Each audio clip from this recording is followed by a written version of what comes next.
Evening all on playchess.com and also live stream on Twitch TV. I'm streaming as well. So thought to go rewinding to Tal at the 1960 Olympiad, and that's quite fascinating actually, because Mikhail Tal had just become world champion in 1960. He was apparently late on arrival for this tournament because I think he had a new child on the way, or a new child was born, so he was a father. And okay, so this game is fascinating. Who is played in this Olympiad? His opponent from the Philippines, believe it or not, I believe it is a past FIDE president, Florencio Campomanes, the guy that enraged Kasparov. You know, the cancellation of Karpov-Kasparov match when Karpov was exhausted. I think this might be the same person. So let's have a look at this game. Mikhail playing with white pieces kicks off with e4. Okay, and we see the solid Caro-Kann being used. By the way, I hope audio is okay on Play Chess. Before we carry on, I should have made sure, absolutely sure. I hope it's okay. Okay, so d4 and d5 was played by Florencio. So we see actually the choice now, you know, of knight d2 or knight c3. Tal chooses knight c3 in this position, and black does a slightly controversial move, which I would relish myself if I saw this, and especially on online blitz. Campomanes plays knight f6 here, which positively invites e5. You would think it's inviting e5 in this particular position, which could be quite dangerous for black. And Mikhail does choose to play e5. Okay, so where can the knight go? If it goes to e4, this might be unpleasant. White could take and maybe bishop c4. Let's have a quick look. If e4, it doesn't look palatable here. This pawn looks vulnerable, and maybe something like bishop c4 is good here. So, okay, so the idea black had was actually just to play knight fd7. If black gets another move, you know, it could go into a kind of French defense with the knight sitting on c3, which might not be a good variation of the advanced variation of the French defense. Okay, so, but it's white's move, and Mikhail plays a temporary pawn sack. He plays e6, which move I'd love to play myself. e6. So temporary pawn sack, but it causes congestion in black's position here. But can black liberate with e5, or maybe play g6 to solve the bishop problem? Bishop g7, you might think. Okay, so let's see. In this position, actually bishop d3 immediately threatens, and I've had this position in blitz quite a few times. Bishop d3 threatens queen h5 check, mating, because if g6 you just take on g6 with either the queen or bishop, and then you're mating. So black has to parry perhaps queen h5, of course, but g6 might be risky here, providing a target. If black plays g6, you could imagine h4 being dangerous. So black avoids playing g6 for the moment because you get this undermining h5, which could be dangerous. So knight f6, but now knight f3, eyeing that e5 square. Now g6 is played. Okay, and we do in fact in this position get the hack attack sort of move h4. Remember, this is Tal's first game. He's been crowned world champion. Okay, so it's Olympiad, so it's quite a nostalgic game. First game as world champion, and he's playing, you know, this very aggressive position. Yeah, this pawn sacrifice. It looks as though black has problems here, but black tries to undermine white's central control, playing the move c5 here. Okay, and Tal takes. He doesn't try and defend that. He just takes on c5. After knight c6, keeps an eye on that e5 square. Doesn't want black to play e5 that easily. He plays queen e2, keeping an eye on e5. Okay, bishop g7, and now bishop d2, which gives the option of white to castle queenside if needed. But is black really going to castle this side? Because maybe, you know, h5 is really dangerous. Black delays castling kingside. Plays queen c7. Now white does castle queenside. I think knight b5 might be harmless here. Maybe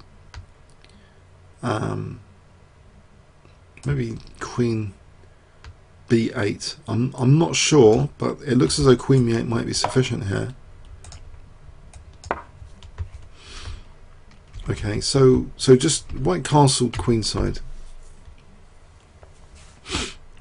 Then we see this liberating move e5. So okay, but it does come at some cost. d5 is a bit loose here, and white targets d5 by playing bishop g5. So it's immediately threatening to take and then take on d5. So black protects d5 with bishop e6. But now, actually, in this position, in this particular position, we get knight b5. Okay, the queen has to keep defending e5 here. It goes back to b8. And the interesting thing here, you might think that e4 is now a threat, forking these two pieces. So what do you do here? Has black kind of liberated the position somewhat here? Well, white carries on actually with h5. Tal plays h5, not minding e4 for the moment. In any case, e4, the pawn's kind of pinned, isn't it? Because we've got a bishop behind it, a queen on e2, the pawn's pinned at the moment. So, okay, black plays g takes h5. But Mikhail makes use of the pin now on e6 with this next move. He plays knight fd4. Okay, so he's hitting that bishop. And it's looking a bit shaky for black here. If the bishop comes off f5, say bishop f7, possibly knight f5 looks really strong. Knight f5 just going in to attack the bishop. That looks quite unpleasant. How things could shape up after that. You can imagine this would be sort of looks grim. This sort of variation with the knights cooperating on d6. So okay, so after this knight fd4, we see bishop g4.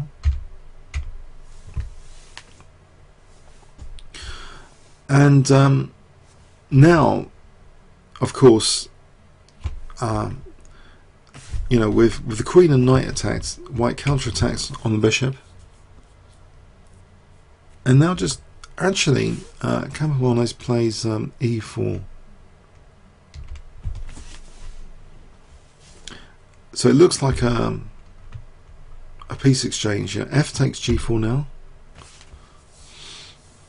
But not e takes d3. Black plays knight takes d4 first, attacking the queen. And now takes on d3. But it still leaves white with seemingly much better position. It looks dangerous for the king to still be in the centre. But knight e4 now hits the bishop on g5. Okay, but white counterattacks now with knight f5, hitting the bishop on g7. Queen e5 to protect the bishop, and also threatening queen b2. It's taken, and now rook takes d5, protecting With only the rook though, we've got knight and queen on the bishop. So this is a major, this is a piece sacrifice. Rook takes d5, but the king is in the center. So how dangerous is this to take on g5? Well, Campomanes, he does take on g5.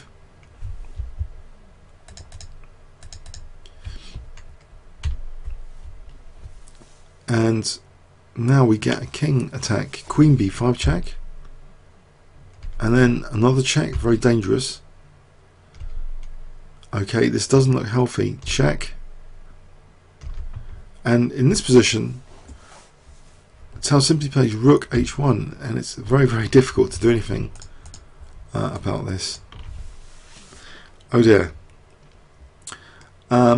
A move like queen g6, you might think, to give the king, it's hopeless, because check, you just take on g5, don't you, at minimum. So okay, so that was an interesting game, I thought, showing the power of that temporary pawn sacrifice. So let's have a look at that again. I wonder how many of you are convinced by this temporary pawn sacrifice in the opening. So after knight f6, would all of you play e6 here, out of interest? For me, you know, it looks like a great positional pawn sacrifice to play e6. So it caused a lot of damage, directly threatening queen h5 now.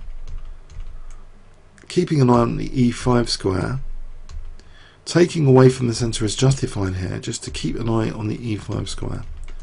So he castled queenside. And now he started targeting d5 after black tried to liberate. Okay, so we see knight b5. And now a very nice knight fd4 using the pin.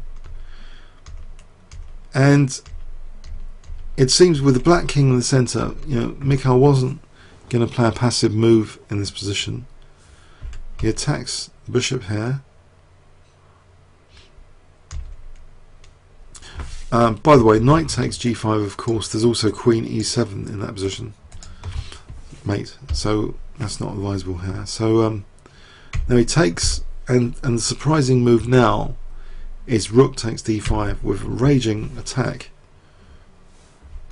Okay, so Tal's first game as world champion shows a great attacking game. Let's go on to another game now. Okay, so from the 1960 Leipzig Olympiad held in Germany,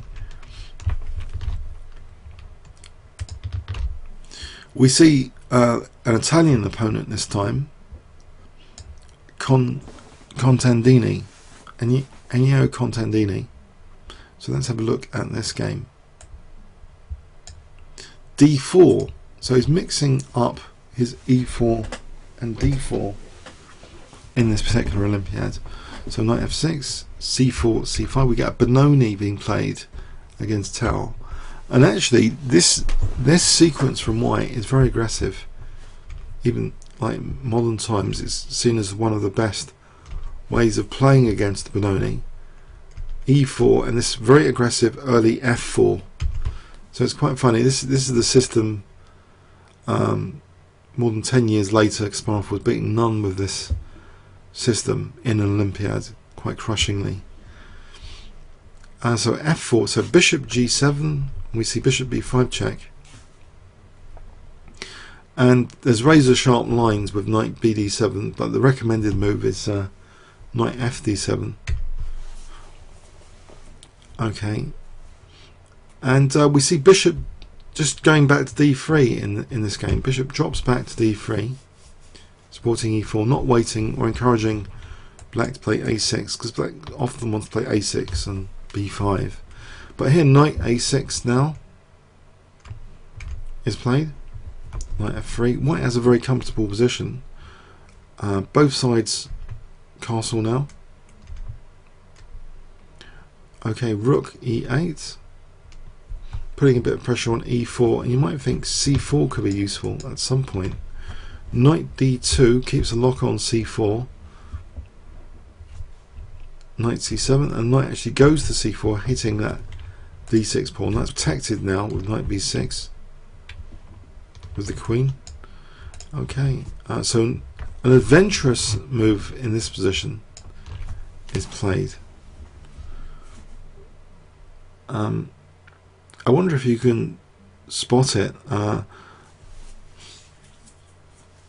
Okay, actually, or yes, let's just go with the flow here. If you can anticipate it, that's great. The move played is knight a5, so still keeping an eye on black playing c4, and the knight seems quite dangerous there. Bishop d4 check, king h1.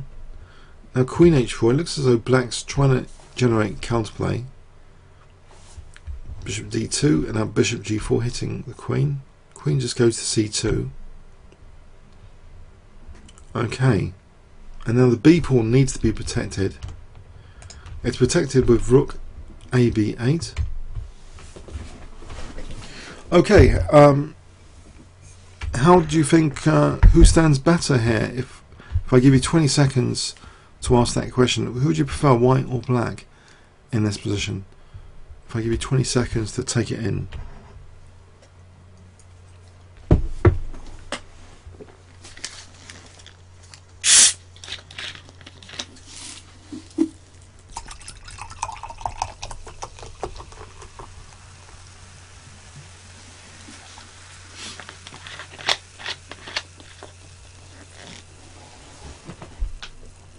Anyone? Do you prefer white or black here?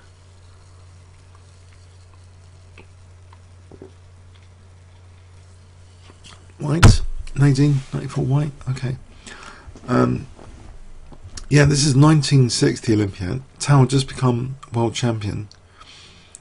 This is presumably maybe the second game after he became world champion. Someone prefers black. Dramajan. Okay. Bwert likes black as well. It looks as though, actually, to be fair, if we're going to be objective here, the queen is, near the king. The bishop looks good on the diagonal, but how can the rooks come in and the knights come in here? It looks difficult to attack Mikhail Tal with the black pieces here. If white ever plays f5, isn't the e5 square a total liability to bishop e5 hitting h2? So I don't think f5 is particularly on the cards. Okay. The knights, we have an issue with this knight though, tying down a whole rook on b8, don't we? Bwert says all of the black pieces are okay. Only problem is the bishop is the b7 pawn on b7. Okay. All right. Well, Tal's next move evicts the queen. Bishop e1. Okay, the queen goes to e7, and now the bishop on d4, which is one of black's aggressive pieces, is challenged with bishop f2. It goes back to g7, and now rook a e1. So the rooks look good here, as though maybe actually the thematic pawn sack e5 might be played, with the idea of f5 later. Queen f8, getting out of the way. And now a little move a3, actually not touching the centre pawns, but a new idea with this bishop on c5. It looks as though b4 is very tempting now, because it would uncover targets in black's position.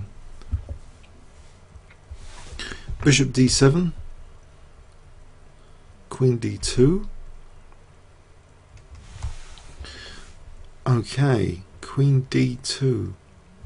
So with queen d2, maybe the idea is to play the bishop back to support d5, possibly, and then maybe later, bishop g3, e5 might be on the cards, or bishop a2 first, just support the flooding of the centre. Black reacts with f5. Okay, and it looks as though is e5 going to be tempting here? Well, the thing is, actually, c5 is protected by the queen, so maybe e5 isn't as effective as all that in this particular position. Black could just maybe it has options like knight takes d5. It looks dangerous, knight d5. Maybe just takes on e5 and hopes for the best. But anyway, Mikhail didn't play e5. He played b4, just undermining that c5 pawn. Black takes, white takes, and okay, we've got b6 a bit more exposed. The c file might be useful. Now black takes on e4, knight takes e4, hitting d6, but leaving d5 temporarily on pre. But this diagonal is dangerous. Surely black cannot take on d5 because of the tricks on the diagonal. And in fact, this is what happens. Knight takes d5, but we have the little trick, bishop c4 now. Putting pressure there. If knight takes disaster, check. Or is it bishop e6? Is it disaster? Well, we'll see actually. In the game, knight takes c4 is played, and maybe because of bishop e6, actually just knight takes c4 here, putting more pressure on d6.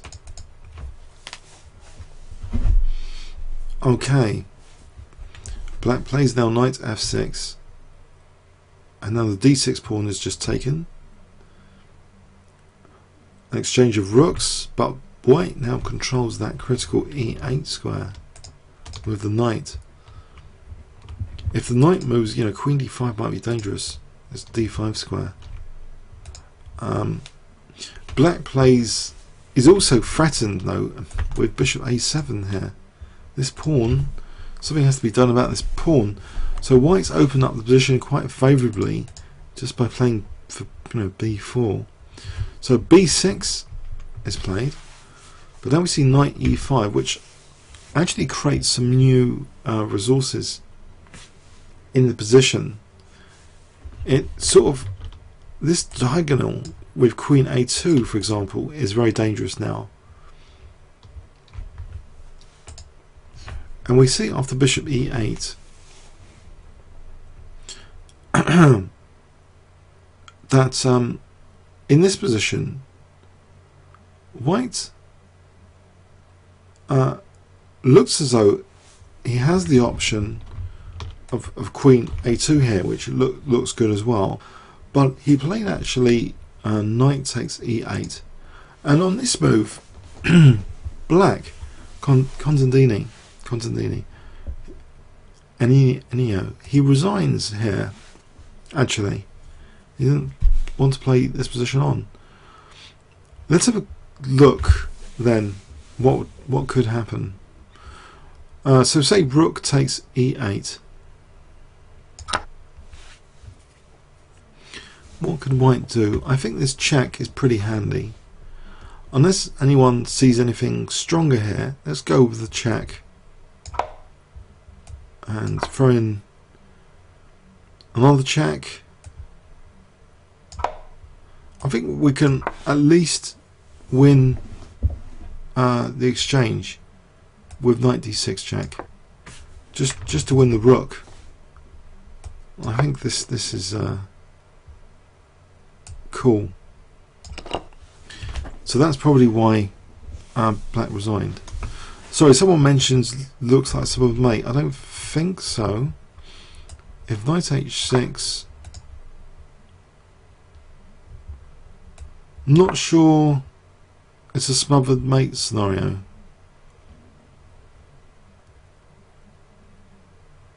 It's not really a smothered mate scenario.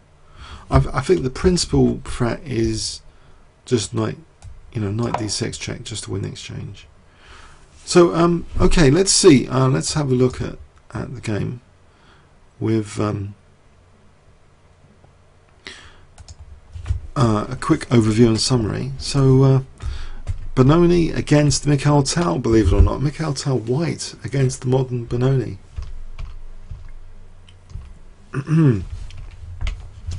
So a very aggressive line with the check.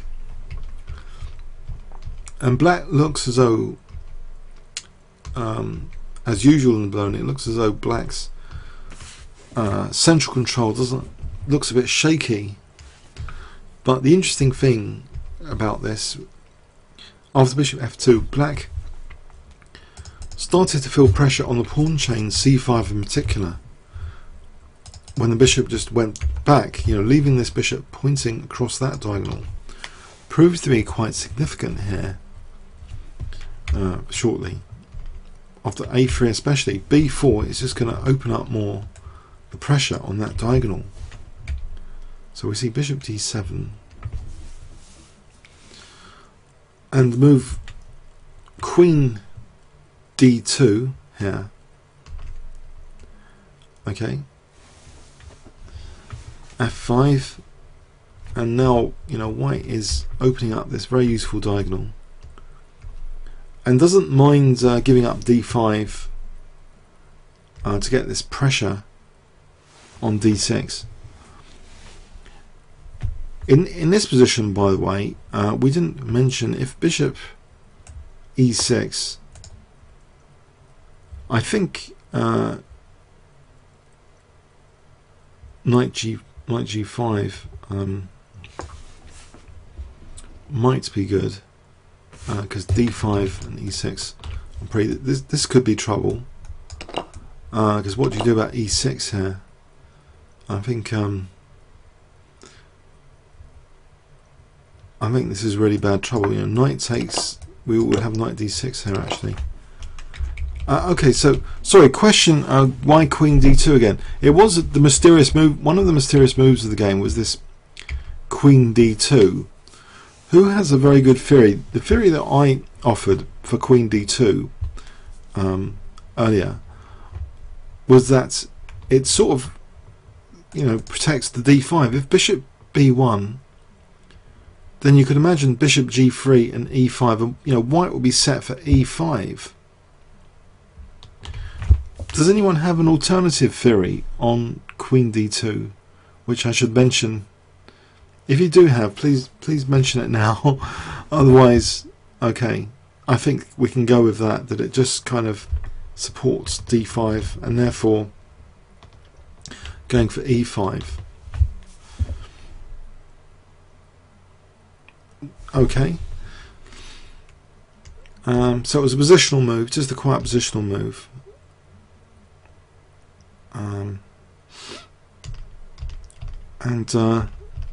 And here obviously that d5 control is relevant in this variation already.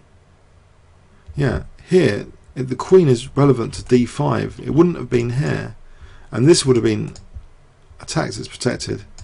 But the immediate relevance of the queen on d2 is just bishop c4 now. Okay, so the queen's striking at vulnerabilities in black's position, d5 and d6.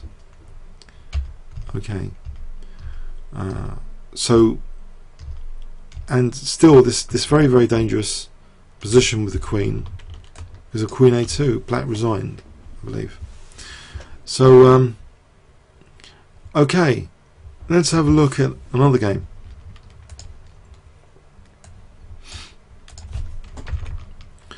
So, in this game, bounce load, Mikhail's opponent is from Romania, Fyodor Qe2. Okay. So e4 for Mikhail, actually not d4 now. He's mixing it up as world champion. So this was played June 11th, 1960. So c5.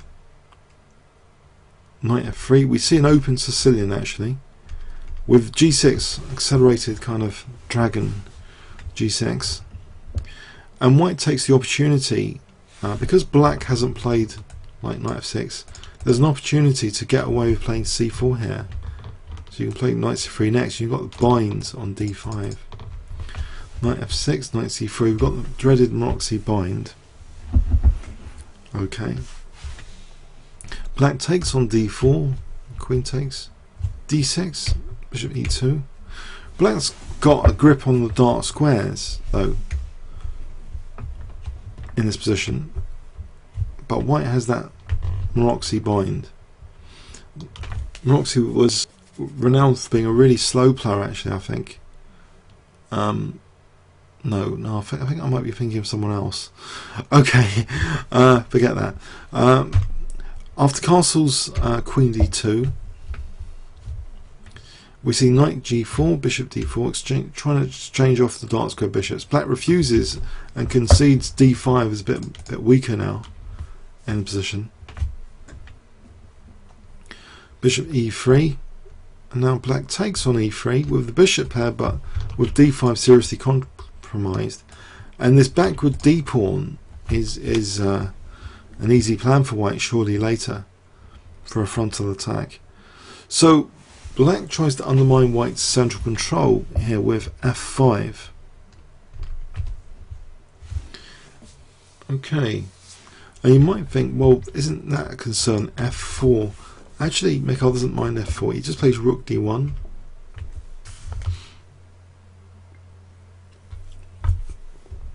So after Bishop F6, Black has the bishop pair.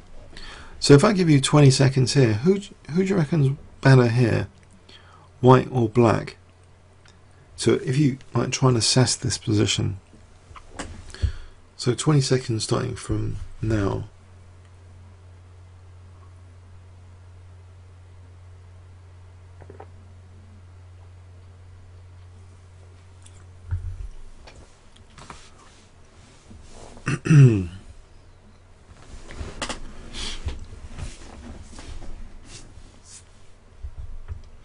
Anyone?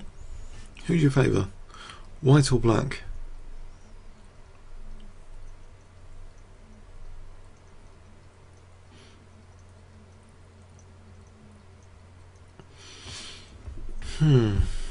Okay. Someone says balance for next gen on stream. Okay. White seems nice with C5. Checkers friend. Okay. Drummer John. I like White. Okay. So White castles here. That's interesting. So B6 now is played, and we see Bishop F3 immediately probing on the diagonal. So Black shuts down this pawn by locking the pawns down with F4. It's a bit committal to play F4, releasing the tension. Queen D3. We still got this backward pawn liability. Bishop E6, counter-attacking on C4 here. So that's protected. Now Bishop E7. So Black has the bishop pair, but seemingly passive because of the D6 pawn. Queen E2. Now Rook F7. White just doubles the rooks on the D file. Rook D3. Black plays an aggressive looking move, H5. Is he really going to drum up an attack here against the king, or is he going to have time for anything? I don't know if he's going to have time for this, but D6 is being looked at even more. Bishop F8, and now even more with Knight B5. Rook comes to the rescue here. Now we see Alekhein's gun being constructed, so when you treble with the queen here, it's Alekhine gun construction. Now, interestingly, after A6, you might think, hang on, there's 3 bits attacking and there's 3 bits defending. So guess what Mikhail plays here? If I give you 20 seconds, what would you play in this position?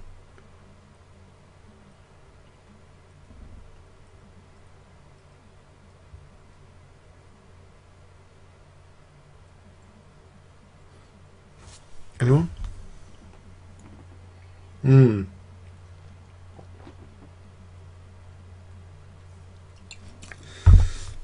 Well, okay.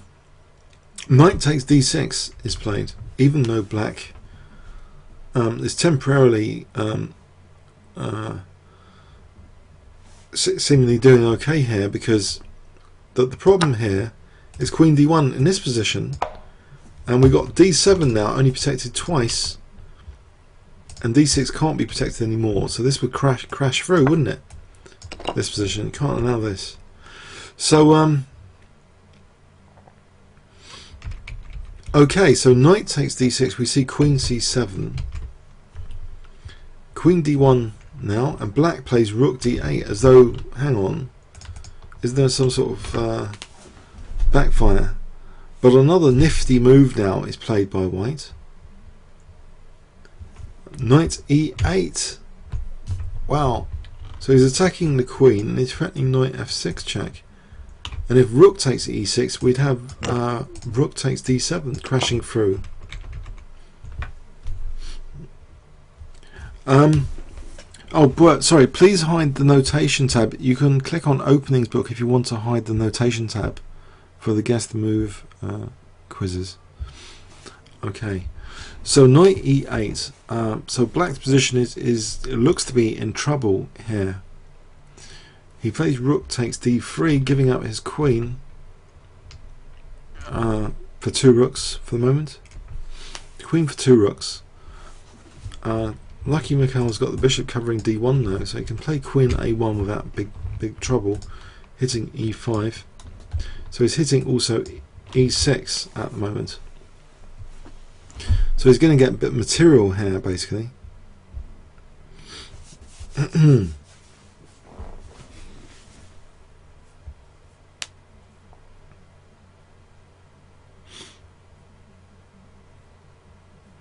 Okay. So bishop f7, and there seems, well, actually you can't take on e5 because then there'll be the back row mate. So that's a good point to make. So knight d5, cutting out the rooks from d1, still threatening e5. Sorry, just to make sure that's covered. If you take on e5, we just get the back row mate. Embarrassing. Especially Tal as world champion doesn't want to be back row mated. Okay.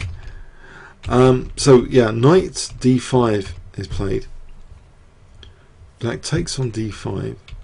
We have e takes d5, stretching the bishop, giving the bishop the e4 square, potentially. Bishop c5 though, hitting f2. And we see now b4 being played. Bishop's invited to take on f2. Maybe it doesn't look that dangerous. Maybe. So black actually attacked the queen first. Now attacking g6. That's protected. But f2 is there for the taking. In fact, after h4 now, we finally see rook takes f2. King moves out of trouble. Rook b2. Queen comes in. And black takes that b pawn. Okay. Maybe it doesn't look that clear here because black does have 2 rooks for the queen.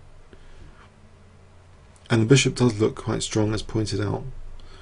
I'll check his friend on stream. So, but Mikhail plays d6, and we see after rook d6 check. And the bishop coming in. So the bishop and queen are at least working together on the light squares. King e8. And we see after check, black giving up the exchange here. Why does black give up the exchange in this position? Well, if king d8, I think check is looking pretty devastating because check here, I think he'd be winning the exchange eventually if he wanted. Well, there might be worse, in fact, after king d8 there might be worse.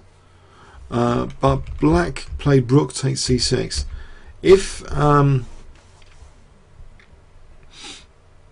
king f8, what would be a good move for white here?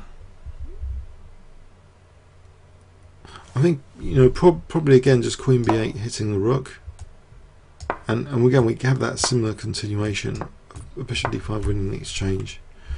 Alright, so the exchange is just given up here. Rook takes C6, check. Now taking this pawn, so rook and bishop versus queen. If Mikhail takes this, he's got this pawn, but what about these two pawns? Rook takes C4, queen takes, rook C3, queen F5, trying to stop this pawn. King D6, we see H5. This pawn's a bit of a runner in this endgame. Bishop F2, and this looks dangerous. Hang on a sec. Bishop G3 and rook C1. This is dangerous cooperation. H6, it's allowed. Because after Bishop G3, white can go legally to H3. Much better maybe than getting mated on the back row. If he goes to the back row, he just gets mated. Okay. So King H3, check, King G4, check, King H5, rook takes, now H7 is critical for this pawn, check, and now King G4, and here black resigned. There's a threat at least of Queen F6 and H8. I think the threats are too much here. Also, if you know, if King D5, if nothing else, maybe just Queen H5 and just get a new queen after. I think that might be okay as well. Okay, so so black resigned here after King G4. It was a bit of a tough game, 50 move game actually. Let's have a quick review. So Maroczy bind, it seems Tal does well though in these Maroczy bind positions that we've seen, these games that we've seen in Maroczy bind. So this one illustrated that weakness of the D6 pawn, how white was almost trebling on D6, the nice little tactic. Knight E8's little tactic, not minding two rooks for the queen, and then we saw cooperation of the queen and bishop soon, because Mikhail energetically plays D6, opening up, you know, the light squares for his queen and bishop to coordinate, to at least win the exchange back here. Win an exchange, and then the H pawn is playing a crucial role here to actually win this position.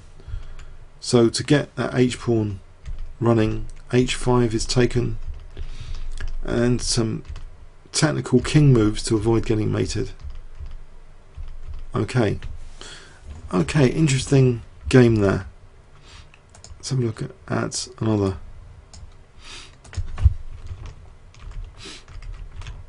Okay, this game next is against Miguel Najdorf, Argentina. A very famous player, Najdorf. Obviously, he met Fischer later in 1972 on the run-up of 1972, the challenge matches. Najdorf. Okay, does Najdorf play Najdorf? Okay, E4. And Mikhail Najdorf does play Sicilian. Okay, after D4 takes Knight C3. Actually, we don't get A6 actually, which is really popular. We get A6 delayed actually with apparently, well, this is what the move score says. E6 here. I think this was the fashion actually somehow, where E6 was played as an alternative to A6 around this time. Does anyone know that for sure? So modern treatment is A6. E6 is sort of how it used to be played. Okay. So okay, so bishop e3 and a6 here. Scheveningen.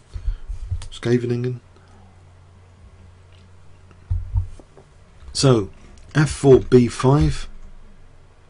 See queen f3, very aggressive setup from white. Bishop d3. Onto castles, bishop e7. Now a3 to discourage b4, which sort of puts more pressure on e4. Black castles. Someone played this system against me in Blitz recently. It is quite effective to just line up the bishop and queen on h7 for e5. It's quite dangerous, this whole setup here. So black tries to naturally put the brakes on e5 being played by playing queen c7, trying to put the brakes on white's playing e5. White puts as though there's more pressure for playing e5, knight c5, as though this bishop's going to be robbed, which is what I did recently against this. Okay, bishop f2, not minding. Knight takes d3. Knight takes d3 would strengthen white's centre, and black's not interested in that, it seems. Black played d5 here. Okay, not interested yet in knight takes d3, he plays d5. And white kind of fragments his own pawns, he plays e takes d5.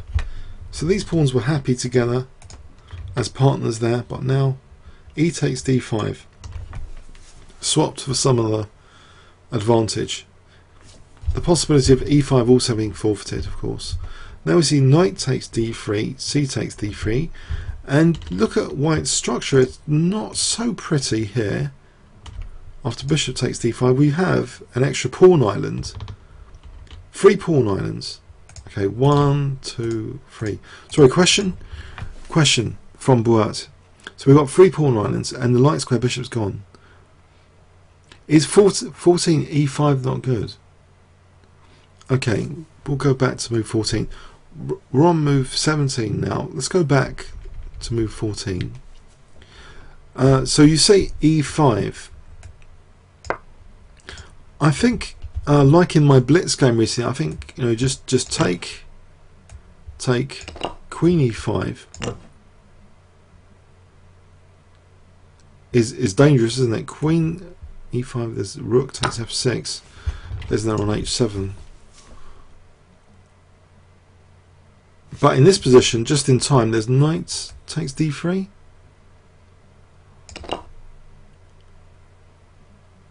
And isn't black doing okay here?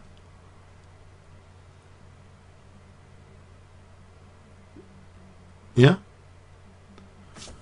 Does that prove e5 is premature? It's really like a Blitz game I had recently on my YouTube channel, where you can just in time take this bishop here before, you know, disaster. And now this bishop's kind of virtually pinned because of the d4 being check. Okay. So e5 is, I don't think it's possible. So bishop f2, and we saw this. Well, let's go into the game continuation here, because it looks as though white's got these pawn islands. So if I was going to ask objectively, especially to the lovers of pawn structure who are watching this, do you think white, who do you think's better here if I give you 20 seconds starting from now? Try and factor in the dynamics as well as the pawn structure.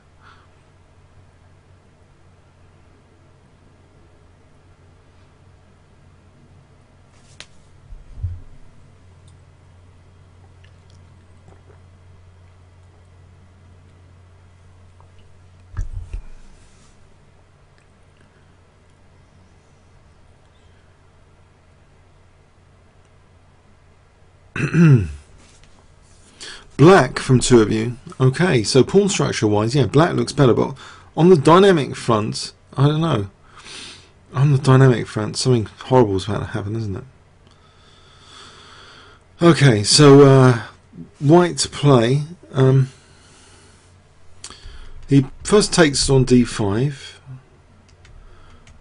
Okay. Now we've got an immediate problem, haven't we, dynamically? Because if you play knight takes d5, isn't there the painful? I just assume there's the painful knight takes e6 here, forking queen and rook. And if you take this, then queen e6, and you're winning back the piece of interest.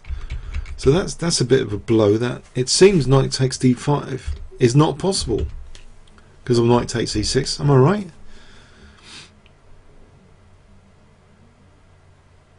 I think I'm right there.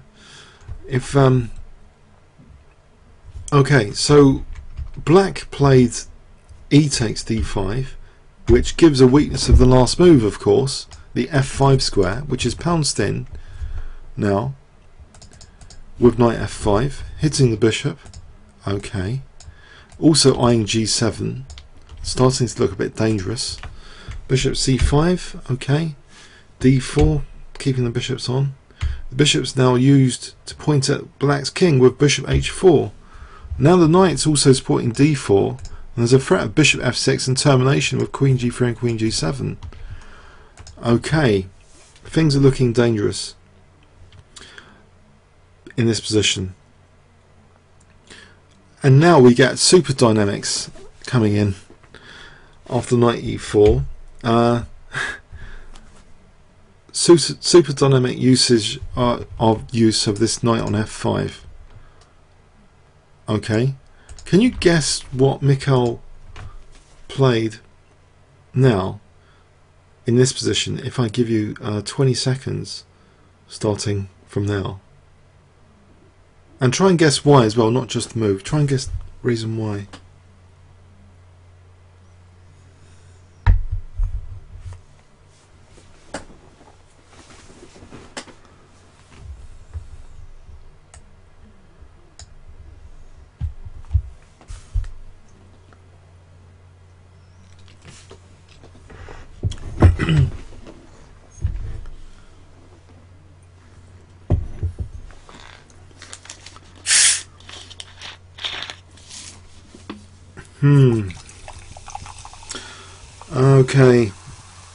Okay, it's really a crusher actually.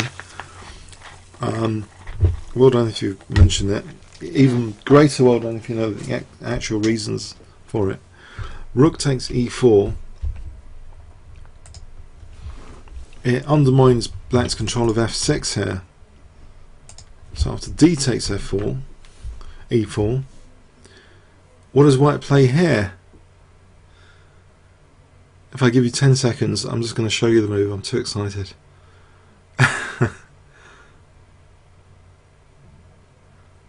Maybe I should wait. Anyone? Okay, on stream, come on. Okay, 20 seconds. Come on, white to play and win this. Come on. He's got a really aggressive move here.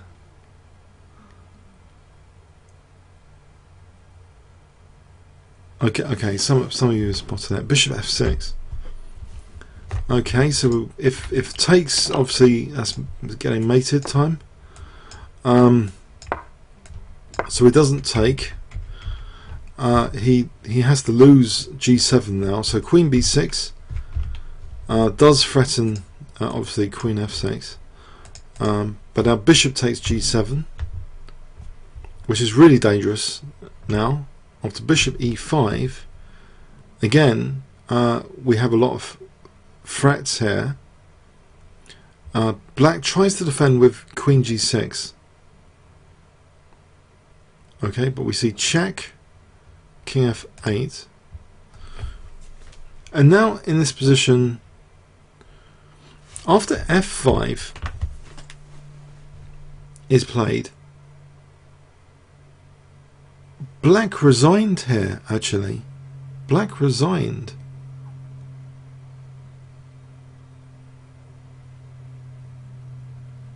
Interestingly, why did black resign? Let's try a move, shall we? let's try Queen G5.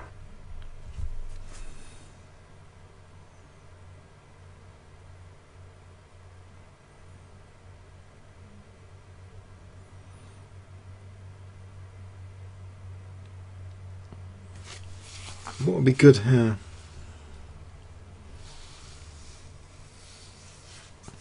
Knight F7.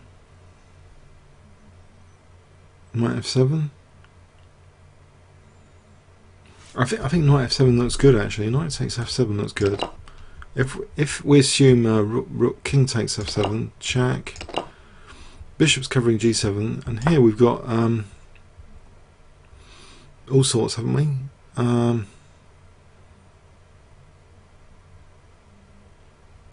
We've got check, and we've got F6. This might not be the best continuation. There might be Bishop D4 check here. You never know. Bishop D4 check. But actually, Bishop F6. We've still got Queen E7 here, haven't we? Because of the pin. That pin on the bishop. So that doesn't help this position. So that could be slaughter. Yeah. I think Knight takes F7 looks strong there anyway. And if the Queen went over somewhere else, I think still we've still got this Knight F7 resource. It's still strong in this variation, isn't it? So Rook takes E5, though that looks good for Bishop D4 check. Maybe not. Maybe not. Something better than Knight takes F7 here might be needed.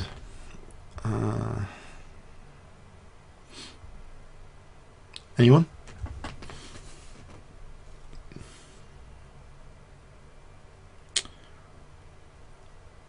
So Rook takes E5 is on the cards here because this pin. So what would we play in this position? Maybe, you know, in this position, maybe I don't see why F6 would be good here, Gingernex. Someone else is saying F6. If F6, surely we just play Rook takes E5. No?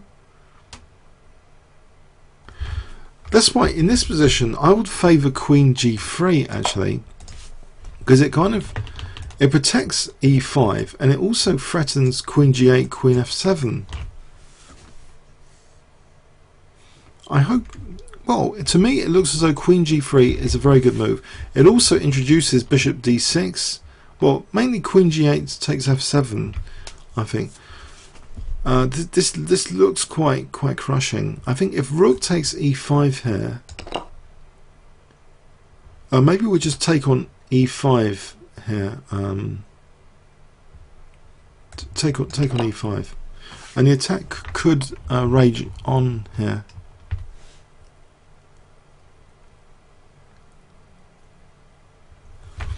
Or we could try improving with check. Check.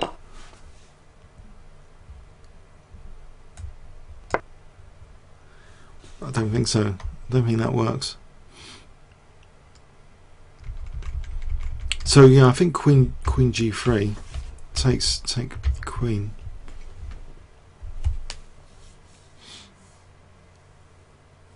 White is a pawn up, and he's still got the attack. But hold on, this knight's loose. Oh dear, oh dear. Oh no, oh no, oh no. Okay, let's take this seriously. Let's take this seriously. Okay. Check. Let's take this defense seriously, right? So imagine the move Queen C6 was played. What on earth is the winning move here? Did we say?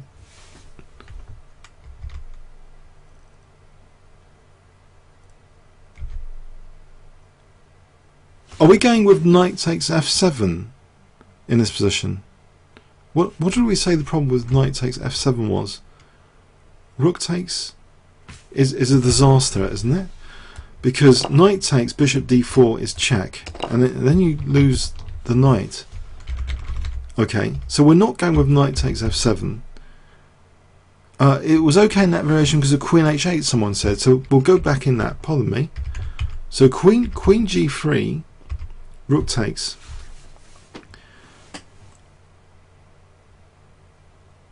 Queen takes.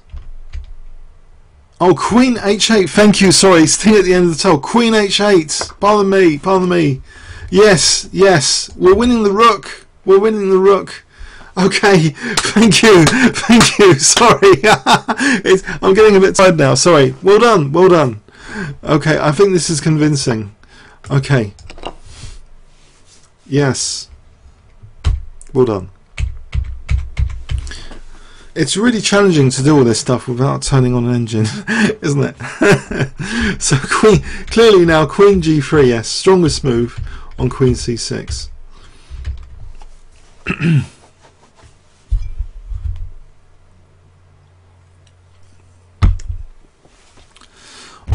Okay, so let's have a quick review of that game. So Scheveningen variation, Scheveningen, with the bishop and queen eyeing h7 unsubtly in this game. White giving up voluntarily not only the light square bishop but his pawn structure crumbling into 3 pawn islands here. You know, 3 pawn islands. But the dynamics are so critical because the queen also eyes e6, which renders, it seems, knight takes d5 a bit unfortunate because knight d5 hits queen and rook.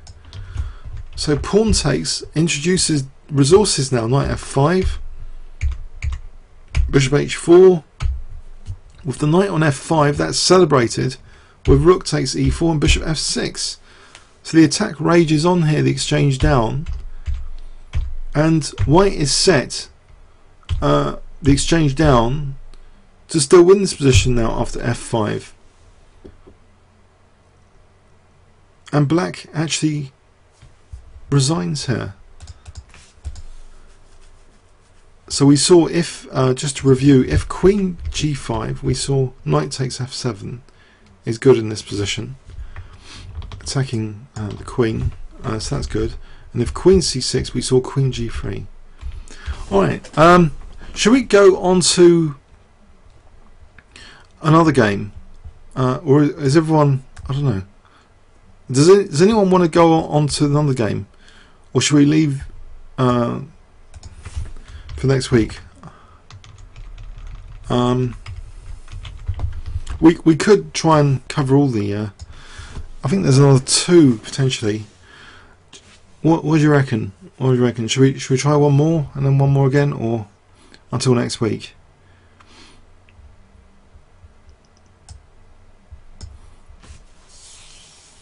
Well, there's more of you here than at the start, so I don't know if you want to try carrying on. Okay.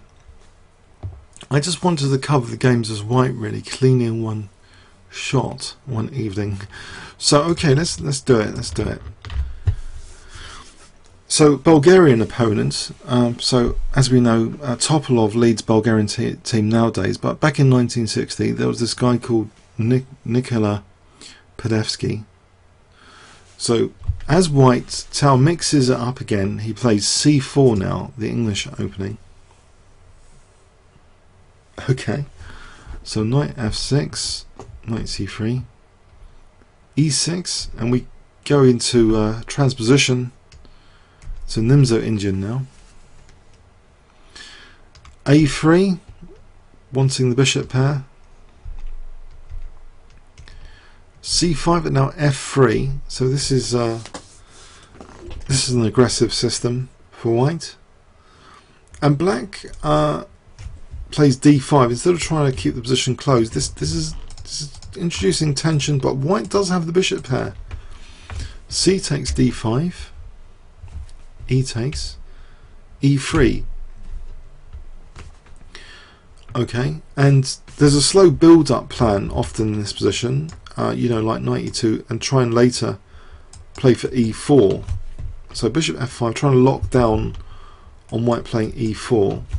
Knight e2. After castles, things already get quite interesting here. White plays the move G4, and Nikola is maybe, I don't know, thinking that Tal might be underdeveloped here or something, and sacrifices a knight. Actually, knight takes G4 to get this check in. Okay, and things could get nasty for white. Maybe, you know, knight G3 isn't as good as what Tal played, which was actually king D2. Okay, so we see bishop E4, and the rook moves, and now C takes D4. So the king's, you know, there, but piece up, you know. So E takes D4 check, and the king goes back now to E1, attacking the queen, check, and now we see rook G3. White is a piece up. Does black have enough compensation actually in this position? What do you guys think here? Do you think this is really unsound, what black has played against Mikhail? Or do you think he's got a point about the rooks and the king here? What do you actually think if I give you 20 seconds to evaluate this position?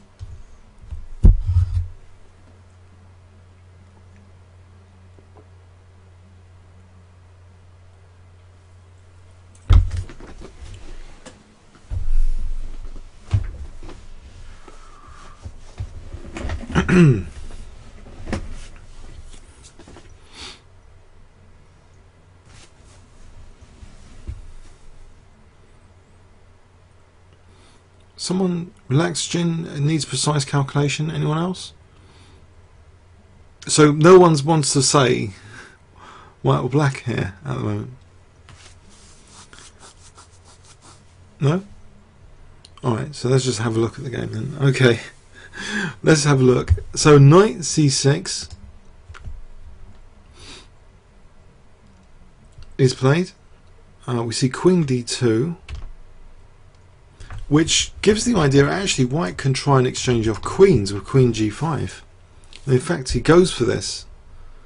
Black doesn't seem to resist that idea. Black plays rook A8, and after queen G5, well, he's got queen takes H2, winning another pawn. But now bishop F4, making sure G3 is stable enough. F6,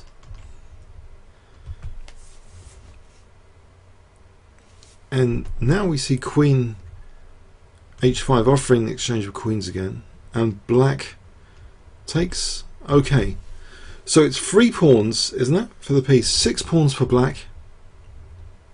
No, it's not 3 pawns. 3, 4, 5, 6.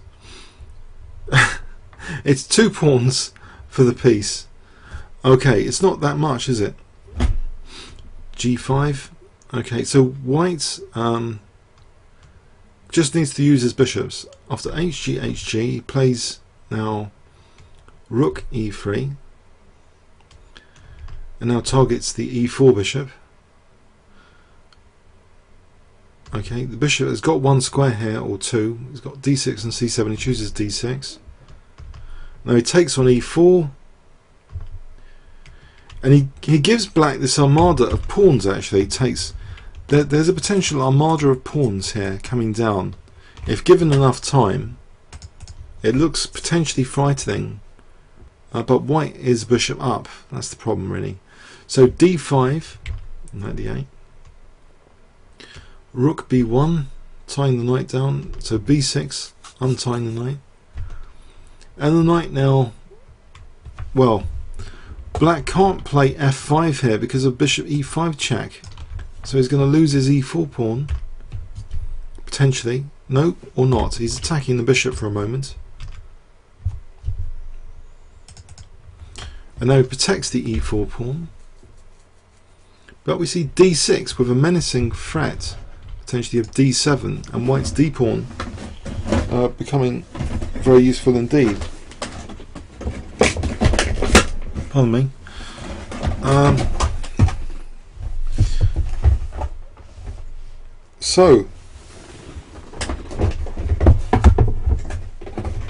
So in this position,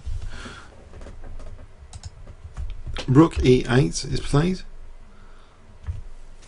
and it looks as though, hang on, okay, how do we get pressure on the pawns? Rook B5, hitting both pawns across the 5th rank. Why not? F4. Wow. And you know what this reminds me of in the current Olympiad, which was a missed opportunity? Now, this is quite startling. I've just been reminded, I don't know about you guys, I don't know if any of you have seen the game recently, of Nakamura, I think was white against Kramnik, and he missed this simplifying tactic. Can you guess what white plays here, which is kind of reminiscent of that? So if I give you 20 seconds starting from now, what does white play here to simplify the position and wipe out black's pawn armada?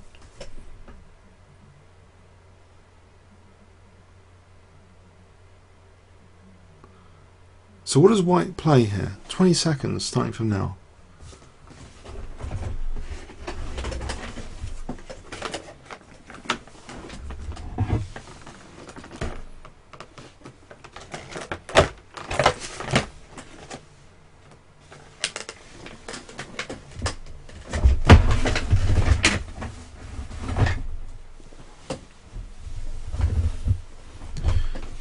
Yeah, this is quite good, isn't it? White actually, well, plays rook takes g5. Right? If he plays bishop takes e4, I think that just runs into knight takes d6.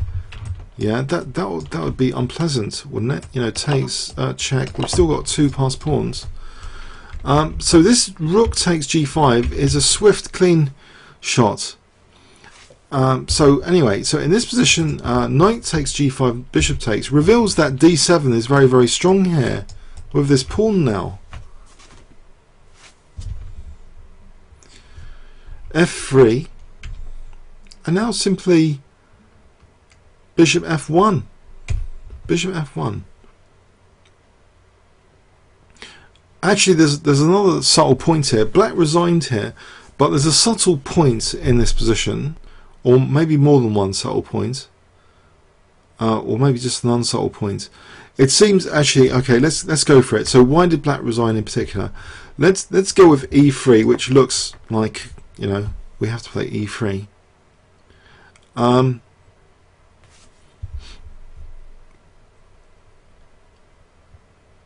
I think just d7 hits the rook, and then we just bishop up basically. Yeah, there's no argument there. It doesn't matter about e2, does it? At all. You just move the bishop. Anything, just move the bishop. Okay, so that was a neat, you know, finishing tactic. I thought rook takes g5 here. Okay, so let's go over that game again. So from an English opening, going into a Nimzo Indian, Simish. This knight sacrifice from his opponent. It's like they're playing like Tal in this tournament. You know, someone else in an earlier round had played the Benoni. This guy's sacking a knight for 2 pawns. They're trying to imitate Tal against Tal, it seems. And Tal is the one temporarily defending and trying to get the queens off here. Which is a bit strange, isn't it? So, but the consolidation is neat. Gives Black the pawn armada, and he's using basically this B file to get at these pawns, so they're not really that great. Soon we see this constant threat now introduced, rook b5. So rook b5 and rook takes g5, very neat like tactic to wipe out the passed pawn, the connected passed pawns. Okay, so knight takes is just hopeless. After bishop f1, Black resigned. Okay, I think I've got another. I think I've got one last game to show. Yeah, I've got one last game, so we might as well go through that. Okay, so one last game as white in this Olympiad.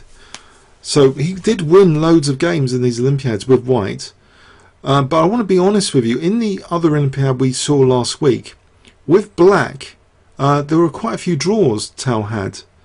About 4 or 5 draws and only 2 wins, to be honest with you. So it seems the initiative of Tal, objectively speaking, was very much more dangerous, it seems, with the white pieces. At least in the Olympiad after this, he was much more dangerous with the white pieces. And in this one, I haven't.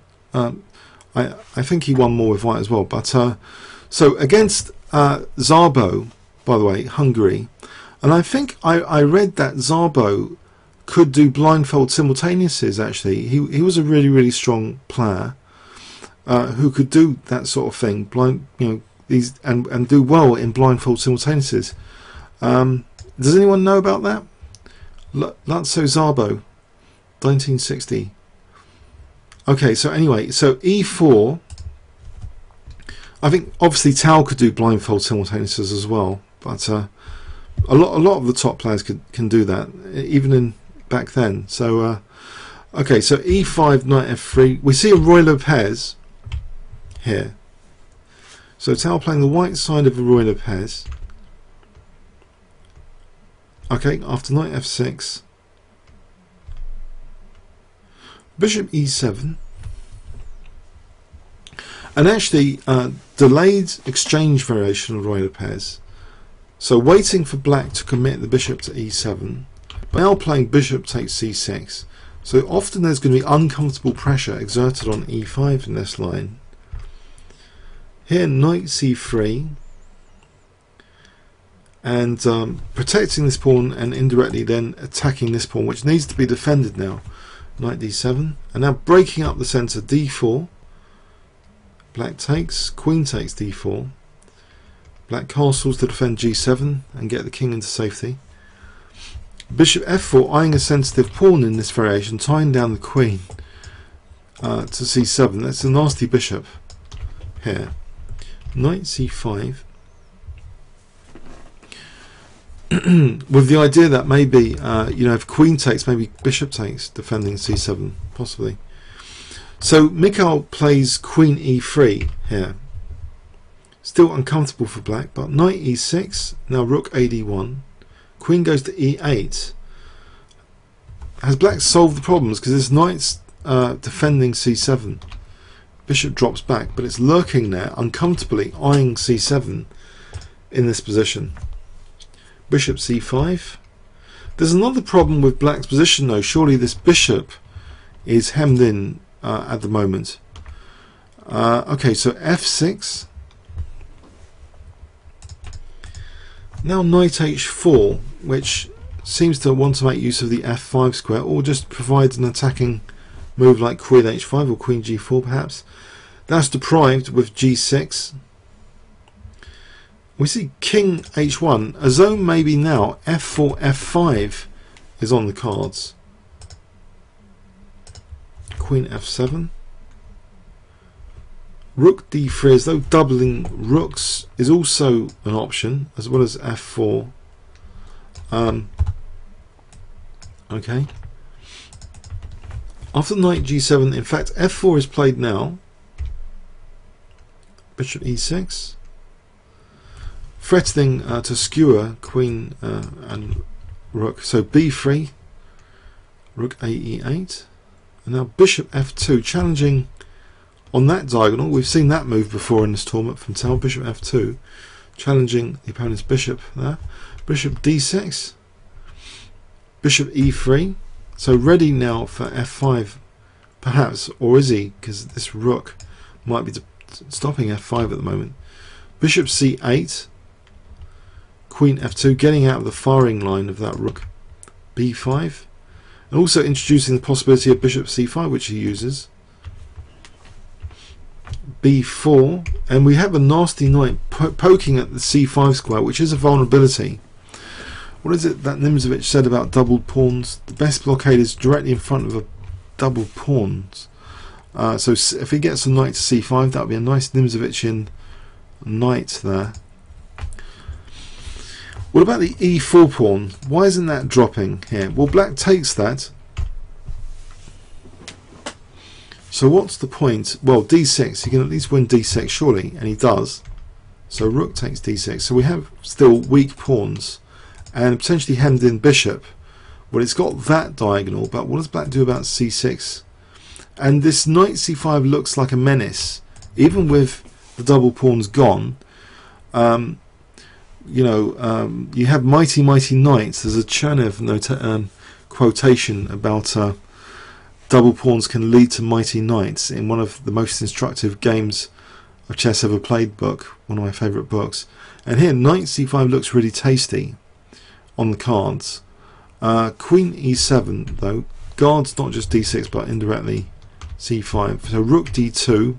Still white's got c5 under control and the second rank under control. Knight h5 defends f4, but he weakens h3, which is made use of. He's still got this bind on c5, so he plays knight g2 here. We see rook e8. Finally he can play knight c5. So the rook now offers exchange of rooks and queens, which Tal takes up. He takes the rook, he takes the queen. No, he doesn't take the queen, pardon me. He offers his queen. He doesn't take the queen. He offers his queen with king g1.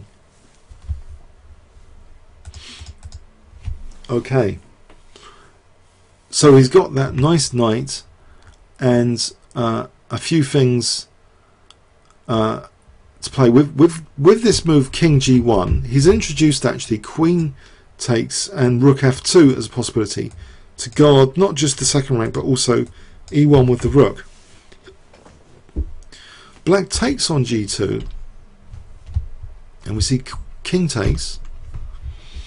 Okay, queen g4 introduces the threat now of rook e2, and Tal parries that with queen d4, which means that rook f2 is possible and the queen's protecting f4 like this as well against knight f4. Okay, and pawns attacked as well at some point, which might be significant, but at the moment this looks quite dangerous, this rook e2. Black plays a5 and we see rook f2, prophylaxis against checks or even more than that. So okay, we're back now to a stable position for the king. No knight f4. This knight's kind of misplaced compared to this one. Right, king f7. Tal can finally do something without worrying too much in this position. He plays the very aggressive move knight e4 and simple move. So simply threatening knight d6 check. So the king steps out of that. Now we see queen a7 check. After king g8,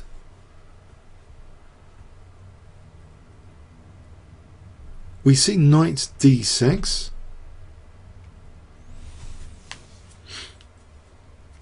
Attacking the rook. The rook goes to f8. And you might find this a little surprising, but yeah, a queenside pawn is taken. I mean, this is how this game is won, just taking this, nabbing this queenside pawn. We might be biased with this one-dimensional view of Tal that he always goes for the king, but you know, we see, you know, in modern times, you know, players like Carlsen just winning a queenside pawn, or the GMs, they win a queenside pawn, and that's when the opponent's game starts crumbling. Often he's won a queenside pawn, so how can black have compensation here? He's also about to lose another one here if he's not careful. So he attacks the knight and he's losing another pawn. Queen takes b4, 2 pawns down, check. After king g1, actually black really hasn't got too much compensation. He's threatened with queen c4, taking the queens off. In this position, the knight is also, you know, guarding e8. Funny enough, black, he just resigned here. He didn't think there was anything to play for here. But I don't know. I think we should investigate just briefly. Rook. Say rook d8 was played. What could Mikhail play in this position?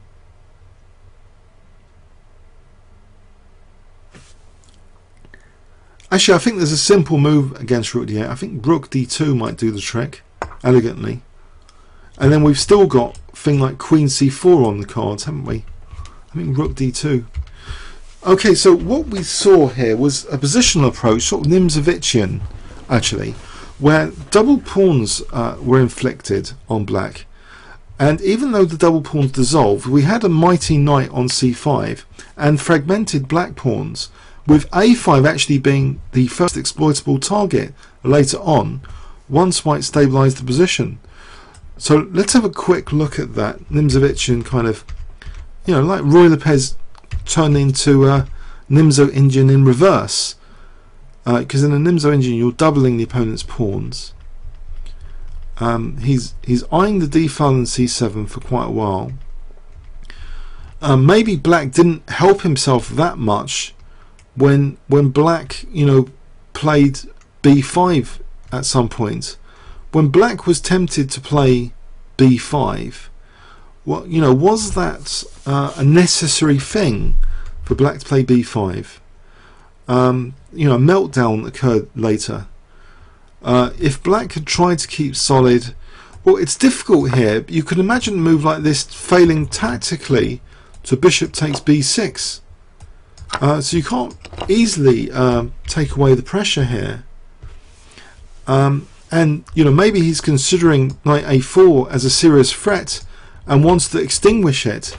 So maybe it's kind of understandable that black wants to play b5. But this exchange of dark square bishops, and he plays b4 here because, you know, d6 is really under fire and difficult to sort of defend. So these pawns are just basically, you know, vulnerable, aren't they? Here they're more vulnerable now. Black had, it seemed, a little bit of counterplay, but we're now back to this scenario again, where here after king g1, does black have any real counterplay in this position?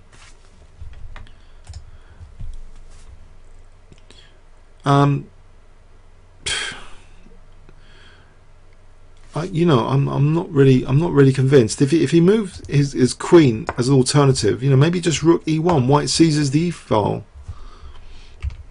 So the way he played it, he gave up the bishop for queen g4.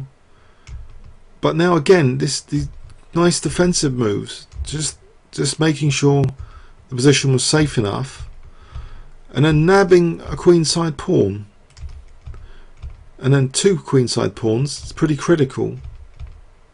And here actually black resigned. So we see these very diverse